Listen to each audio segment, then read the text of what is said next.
الرسول عليه الصلاة والسلام كانت السيدة عائشة زيها زي كل الستات، وأنت بتحبني ولا ما بتحبنيش؟ فكانت بتسأل زوجها الرسول عليه السلام، بتقول له: وكيف حبك لي؟ إيه أخبار حال حبك ليا؟ فكان يقول لها: هو كالعقدة، طمني، حبك جوه قلبي. وكانت كل شوية كل فترة كده تقول له: كيف حال العقدة؟ ها، إيه أخبار العقدة؟ إيه أخبار حبك ليا؟ يقول لها: اطمني، هي زي ما هي على حالها.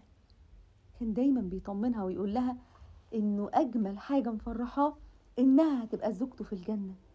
قد ايه الكلام ده يبني علاقه ويقويها مهما حصل من صدمات. الكلمه الحلوه بتفرق جدا في حياتنا، تربيه عيالنا. مش لازم طبعا الحب بين الرجل والمراه، حبك لاولادك، حبك لزمايلك في الشغل. الكلمه الحلوه مهمه جدا. انك تلاقي حد طالع عينه في حياته تقول له: الله، طقمك حلو قوي.